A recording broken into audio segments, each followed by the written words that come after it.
Welcome in. Week 14 is in the books. Hard to believe. Just 3 weeks to go in the NFL's regular season. It is the YouTube version of the MMQB podcast with Albert Breer. I'm Albert Breer. As always, we're here to go through the topics coming out of the football weekend. We'll answer all of your questions afterwards.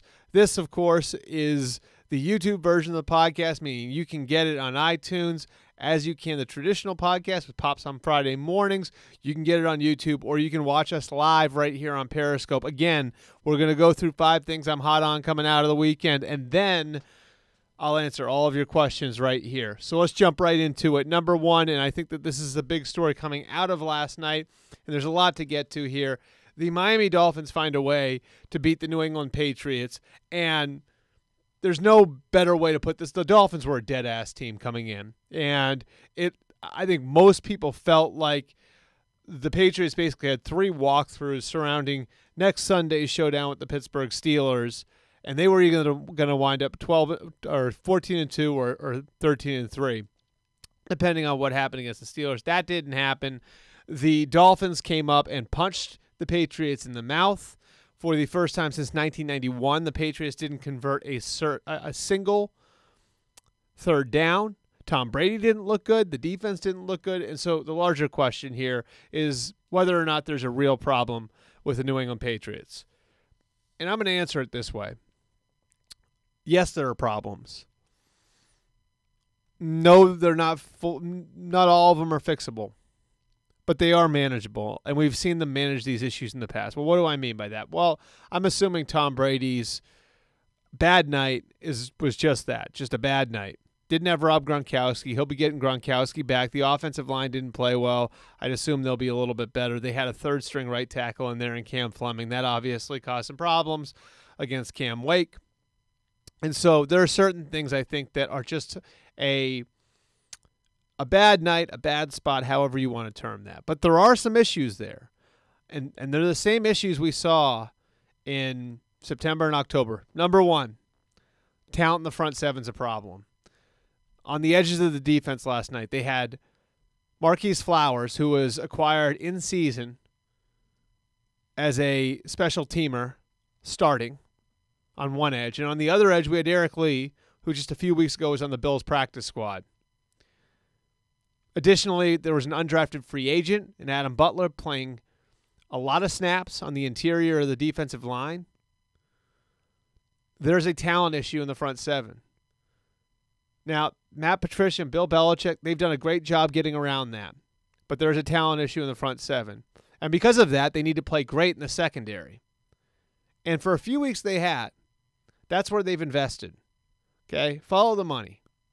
They paid Devin McCourty. They paid Stephon Gilmore. They paid Patrick Chung. They paid Deron Harmon. All their investments in the secondary. They tried to pay Malcolm Butler. If the secondary doesn't play well, the defense completely falls apart because there isn't great talent in the front seven. And so that problem is manageable but not fixable, that front seven. Number two, communication issues in the secondary cropped up again because Adam Gase was smart enough to do some of the things that the Carolina Panthers did earlier in the year in running a bunch of stuff out of bunch sets, finding ways to get guys free of man coverage and forcing the Patriots out of their comfort zone on the back end. So the Patriots have to work that out. I think that is an issue, but I think that is correctable.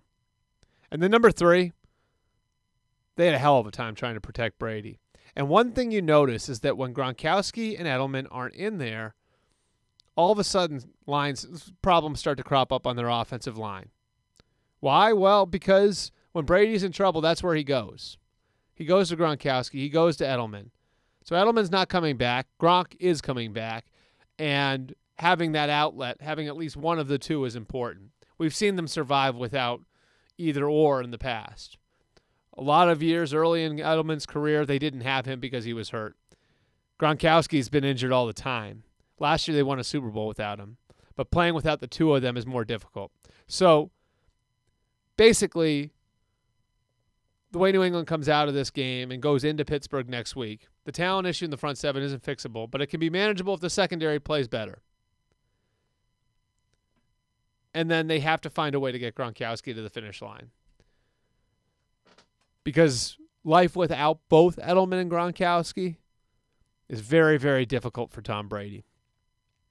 And so that's number one, making sense of the New England Patriots. Still very much a Super Bowl contender. I think the injury problems across the league help them there.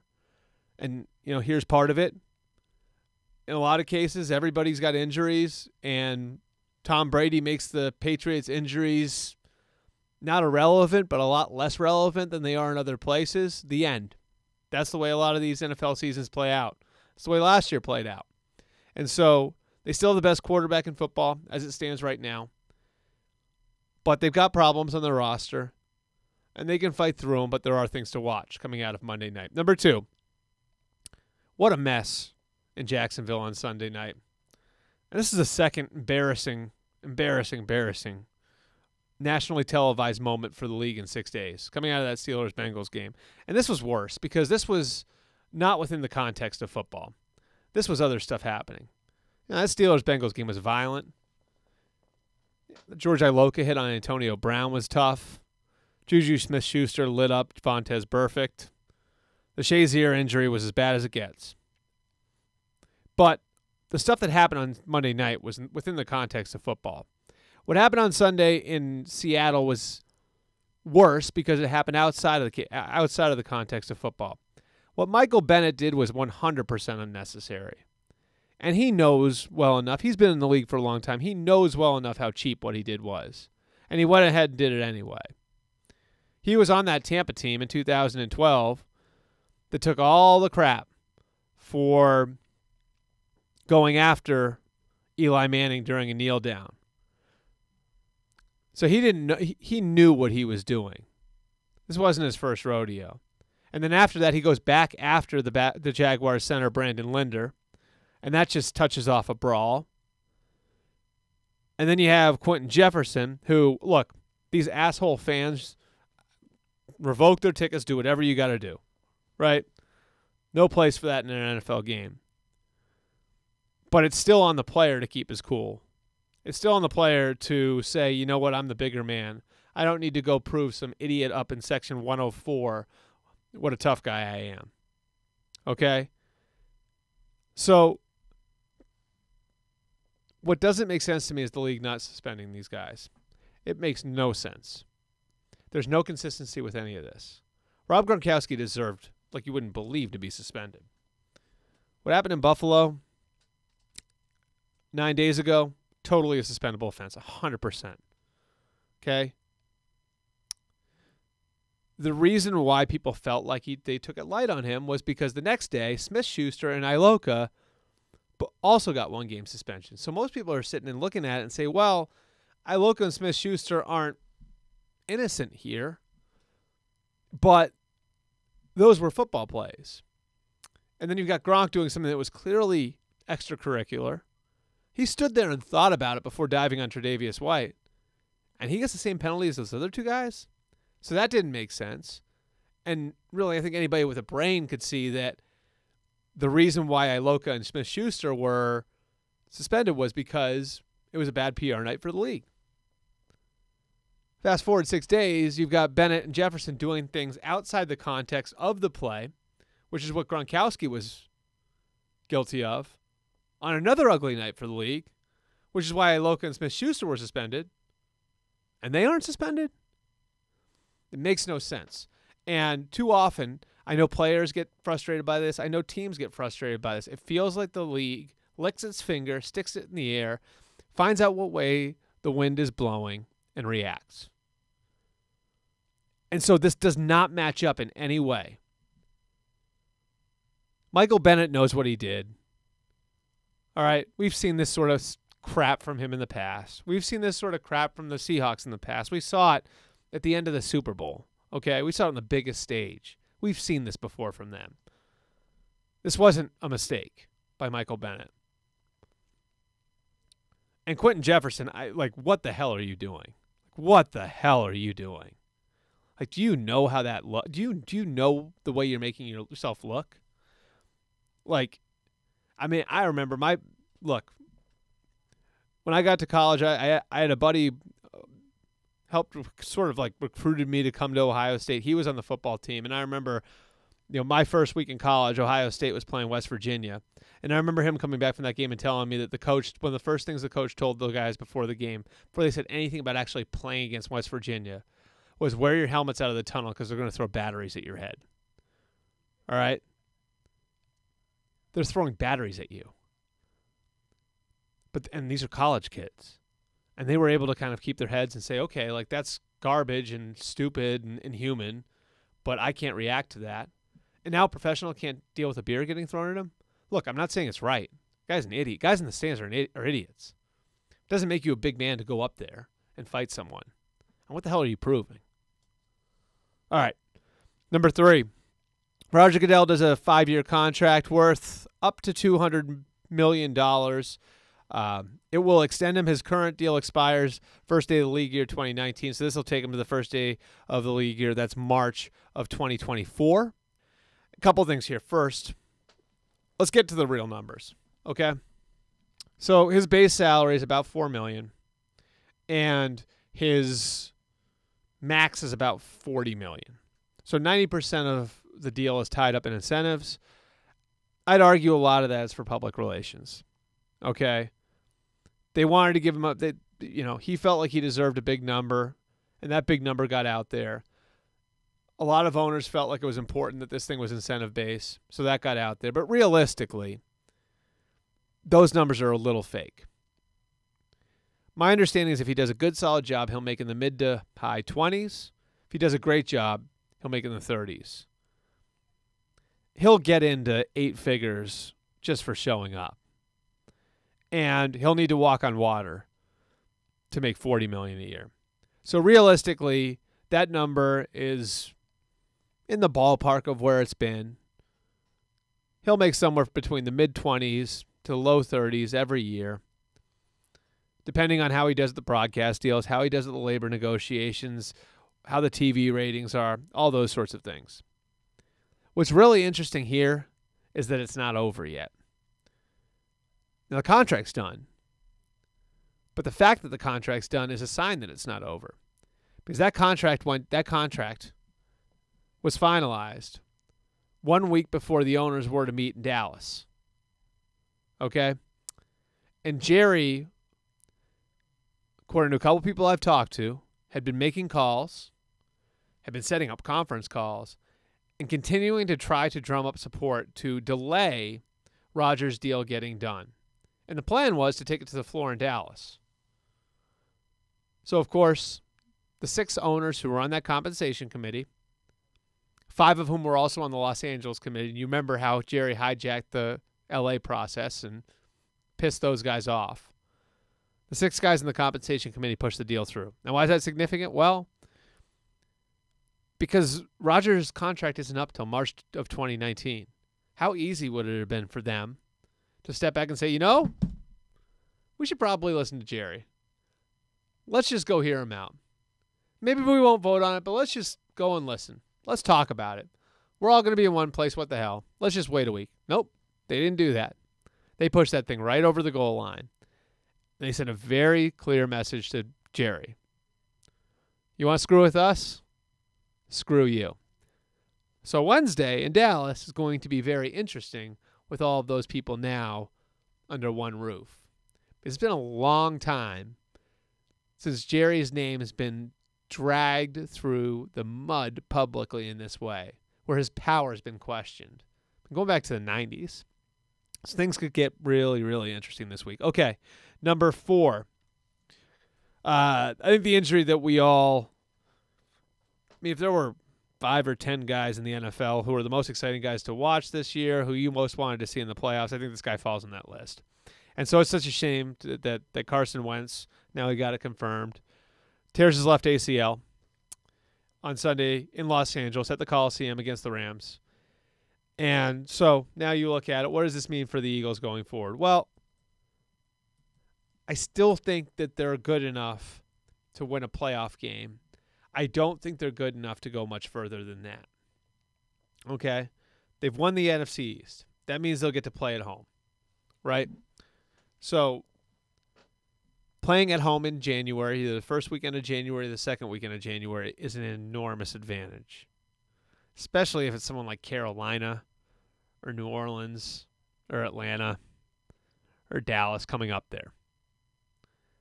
And so they've won the NFC East. That gives them a home playoff game. I still think that the Philadelphia Eagles can advance around to the playoffs even without Carson Wentz. Number one is because of home field advantage, because they will have a home playoff game. Number two is because I think they've got something that doesn't go away, which is an edge at the line of scrimmage. Even without Jason Peters, they've done the job on the offensive line, and their defensive line is among the best in football. Fletcher Cox is playing like an absolute animal. Defensive Player of the Year candidate. You've got Chris Long. You've got Derek Barnett.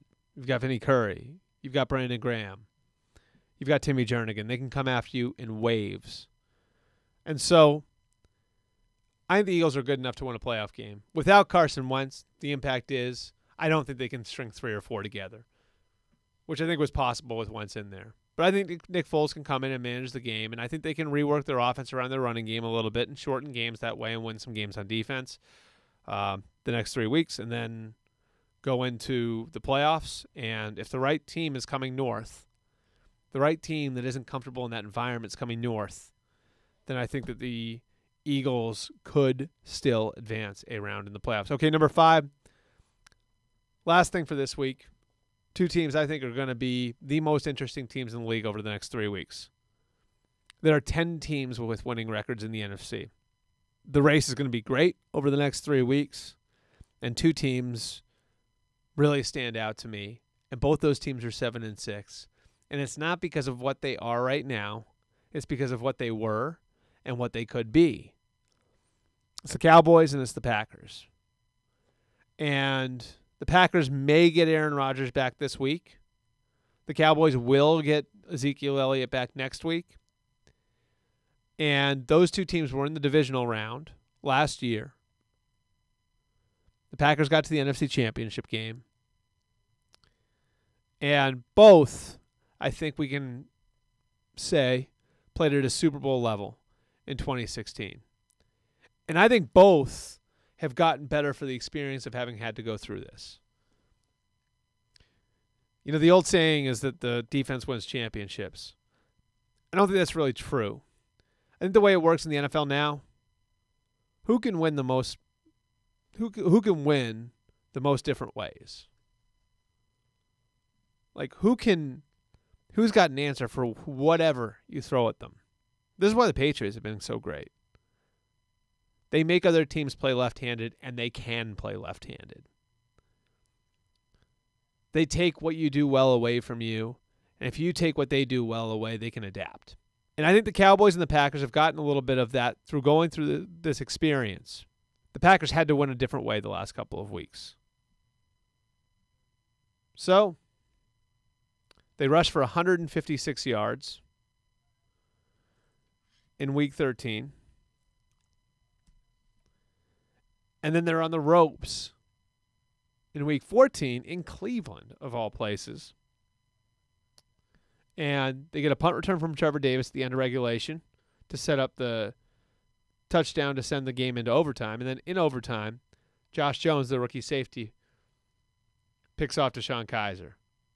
And that sets up Brett Hundley in the offense to go and win the game. Meanwhile, in Dallas, Zeke had become such a huge part of their identity. He is who they were over the last couple of years, over the last year and a half. And so much of it was because it was difficult for that offense to operate when they weren't in 2nd and 6 and 3rd and 2. He was so efficient as a runner that they were never in obvious passing situations. And so they've needed to adapt. And it took them a little while to get the running game going, but they got the running game back going the 2 weeks before this one. And then they turn around in New York, and they needed their quarterback to play. And their quarterback up until now had been uncomfortable in that environment without having that running game to lean back on. And you know what Dak Prescott did? Dak Prescott showed real growth. He showed that if you put it on my shoulders, I can go and win for you now. Now it's the Giants, so take that for whatever it's worth. But he finishes 20 of 32, 332 yards and 3 touchdowns. Okay, so now you've got two teams that have had over the last few weeks to figure out different ways to win, who've been put in uncomfortable situations, who've been forced to play left-handed without their stars. And you're going to put your stars back in the lineup. And so I've been saying this about the Saints all year. What I think so dangerous about the Saints going into the playoffs is that Drew Brees can throw for 150 yards and they can still win a playoff game. And I don't know that Drew's ever been in that environment before.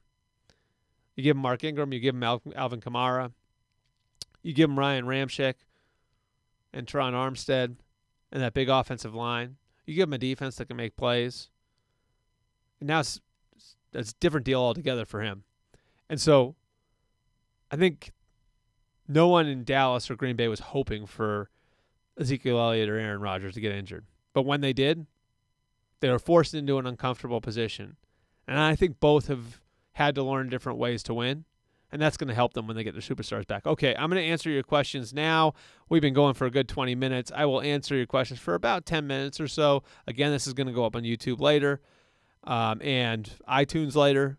And we're always looking for your feedback to make this better. Okay, will the Patriots draft a quarterback? I think that's absolutely something that will be on the table for the Patriots. What signing Brian Hoyer to a 3-year deal did is it gave them a flexibility where they don't have to. They're not pinned into next year's draft class. So if they don't like the class, they can pass on it. You think Dallas is making the playoffs? I certainly think that it's on the table. Should the Niners worry about Jimmy's contract? No. The Niners should not worry about that quarterback. He is playing really, really well. They believe in him. If you've got that position right, there's no price too high to pay. Is Jimmy the man in the Bay Area? As of right now, he is. He's looked great the last 2 weeks. He looked great in his 2 regular season games with the New England Patriots at the beginning of the 2016 season. All evidence we've seen to this point is that he can handle it. He looks like he is a perfect fit for Kyle Shanahan's offense. He looks like he could potentially be growing to a top 10 quarterback. I'm not saying he's going to be Brady or Rodgers, but looks like he could be the answer for a decade for you at the most important position, which is enormous. You got him for a second-round pick. Thoughts on the Dolphins' win last night? I think we saw some of the potential of the Dolphins. Howard Shazier slowly getting better is, I think, the best way to put it. Is Case Keenum the Vikings' future? The Vikings have such an interesting situation because none of their quarterbacks are signed after this year. Do you think Dallas is making the playoffs? I'm going to say no right now, but dangerous if they get there. Wagner, injury, torch, Seahawks playoff hopes. Doesn't help. Which quarterbacks could the Patriots target in the draft? This is a pretty deep class. Maybe a Baker Mayfield down the line. Raiders letting go of any coaching staff. I think there will be changes in Oakland. There's been some chaos inside that coaching staff. Not only with John Pagano's addition in the offseason, which I think put the writing on the wall for Ken Norton and created an unhealthy environment in there, but also the offensive staff. How does Mike Tice figure into everything? Todd Downing was his guy. They pushed Bill Musgrave out. There are some issues that Jack Del Rio needs to sort through there, and I think there will be changes. Do you think the Packers will rush in Aaron Rodgers? No. They've got one of the most conservative medical staffs in the league. I do not think Dr. McKenzie will be rushing Aaron Rodgers back. Love your work, Albert. Keep it up. Thank you. Cousins to the Steelers? I don't think so. I think Ben does come back for at least another couple of years. Pat's holding out injured players for a game versus Pitt. I don't think they're going to be holding out anybody against the Steelers. That game could determine where the AFC title game is. Come on, let's go. Bring more questions. Russell Wilson MVP. He's certainly in the conversation. Obviously, they've leaned on him a lot. I still think it's Tom Brady, especially with Wentz being down. I would have put Wentz number 2, Cousins to the Browns. I think the Browns are a team that will be in play for Kirk Cousins, best 2018 prospect. You're talking draft, I'm assuming. I'm going to say the best prospect right now, and I've studied this a lot, is probably Saquon Barkley. One guy who's kind of come on my radar over the last few weeks that I think is going to be in that mix is Bradley Chubb, the defensive end from NC State. Is it a mistake to move 2 franchises to L.A.? Ultimately, yes, I think it is. One and done for Greg Minuski. No. What will the Jets do at the quarterback position? Stay with McCown. I would keep your eyes on Kirk Cousins there and a potential first-round pick. They're one of these teams. I put the Browns in this group too, where I think that there is a possibility they pull multiple levers. They could pull the veteran lever and the rookie lever. Seahawks falling apart after Sunday's game? No, I don't think they're falling apart. They've been in this situation before. Top 4 teams in the league. That's tough to do off the top of my head. Let's go with, taking the Wentz injury into account, I'm going to go Patriots, Saints, Steelers, and Vikings. There you go. And how many of those teams lost? 2? 2 of those teams. No, 3. The Saints lost 2. Do you think Van Noy and Flowers make a difference for the Pats D? Yes, I do, because I think they need to be, and they need to throw numbers at their problems in the front seven. So absolutely, that's part of it. Who is the coach of the year? I think it's Sean McVay in Los Angeles, probably. I know that's a stock answer. I think it's also the correct answer. Sean Payton's another one I would watch because of the development of the rookies there and how quickly they turned everything around. The hire of Dennis Allen, of course, huge too. Who would be a surprise quarterback in the draft that no one's talking about? Well, you've all heard about Baker Mayfield now, right? Jags to move on from Bortles. I think that's up in the air. I think that sort of depends on finances. I could certainly see them bringing back Bortles and bringing in another player to compete with him. Biggest surprise and biggest disappointment in 2017. I guess the biggest disappointment would have to be the Broncos. They've been awful. Biggest surprise, the Rams. Niners bring back Hyde. I think that's on the table. Hyde's obviously been an important piece for them, and they've got a ton of cap space, over $100 million. Any chance the Skins move on from Josh Norman's huge cap figure? I think that's possible. Allen Robinson returned to the Jags. They're going to be in a tricky predicament because if they've got to franchise him, or if they decide to franchise him, that sets a floor for how much he's going to make. Do you really want to set that floor for Allen Robinson, who's a really good player, but do you want to set that floor for Allen Robinson at like $15 million a year? I'm not sure you want to do that. Eric Reed, it's free agency. Yes, I think that's a possibility. We got more questions, right? There's still 113 of you there. Baker Mayfield, first quarterback off the board. I think Baker Mayfield is a first-round pick, not the first quarterback off the board. Has Malcolm Butler lost money on his next contract? Malcolm Butler can make all of it back if he can do the job on Antonio Brown this week. Browns go winless this year. That Bears game in Week 16 is looming large. Best fit for the Browns. Man, I mean, it's going to be, if Sam Darnold comes out, I think it's going to be a tough call between Sam Darnold and Josh Rosen. Rosen is the most physically gifted guy in the draft. Like, he is the guy who looks like he was born to play quarterback. It'll be interesting to see whether or not they can get past the off-field stuff, the personality issues. That's something we're going to be talking a lot about in the couple months leading up to the draft. Best fit at wide receiver for the Niners in free agency. I haven't really looked in depth at the free agent class yet. I would have told you Alshon Jeffrey, but obviously he's off the table now, having just re-signed with the Eagles. Josh McDaniels to the Giants. I think McDaniels is a candidate in New York. Did the Pats hold out guys last night because next week matters more? No. Tannehill, Bridgewater still available for other teams in 2018. One thing Rick Spielman told me at the beginning of the year, we are ready to use the franchise tag on a quarterback. Which one, I think, was an open question then. And would you use it on Case Keenum? I don't know. They're in a really tricky spot because they've got to project what Sam Bradford's going to be coming off his injury. They've got to be able to project what Teddy Bridgewater is going to be if they don't get to see him play. And then Case Keenum, who, I think there's always the concern that midnight strikes. It's not a horrible position to be in because they've shown they can win with these guys, but tough call, no doubt about it. GM of the year. Woof. You know what? I'm going to give it to a guy who... It's a good question. I'm going to give it... I guess it would be Howie Roseman. I think it would probably be Howie Roseman. He's the guy who was aggressive in moving up to go get Carson Wentz. He supplemented the defensive line and bringing in Timmy Jernigan and Chris Long and Derek Barnett.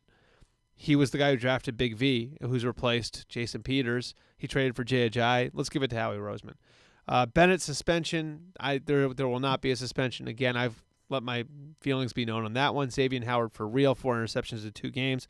I'll tell you what, he did the job against a very talented receiver in Brandon Cooks last night. Not only shut him down, but didn't get him to quit.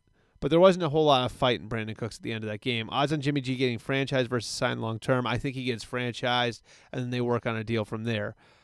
Sashi Brown, solid turnaround or muck things up in Cleveland. Sashi Brown proved, A, that he can build assets and think creatively. B, that he could make tough decisions. The problem was there's that open question whether or not he could pick players, and I've said this from the start. The problem in Cleveland was Jimmy Haslam trying to line up an old-school coaching staff with a new-age scouting department. And if you set things up that way, you better win quickly, because if you don't win quickly, you're going to have problems.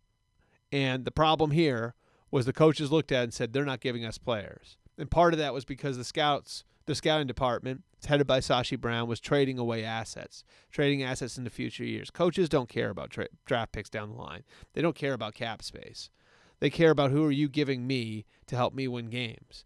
And that created a lot of friction.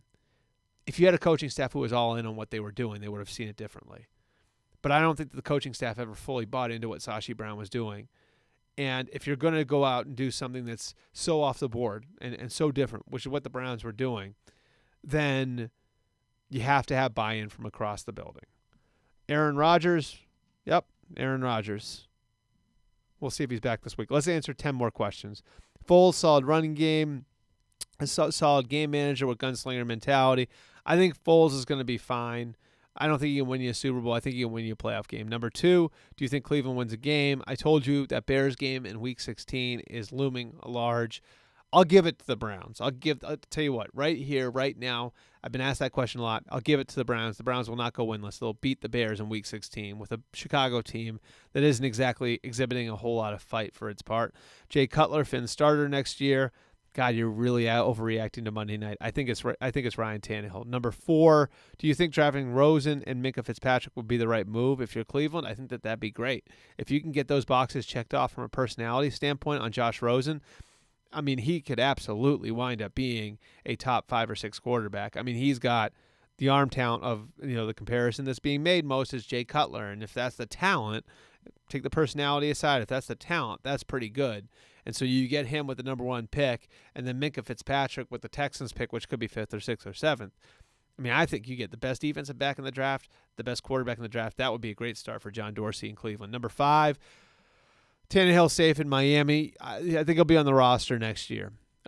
His future, I think, is a little less certain. He's 30 years old. He's out of the guaranteed money in his contract, so I'm not as certain about his future. Number 6, Jay Gruden's seat getting warm. Certainly, I think Jay fell on the sword a little bit over the weekend. We saw what he said. It bothers him, clearly, that he doesn't seem to have the same hold on his team that he's had the last few years. He's got some questions to answer in that building.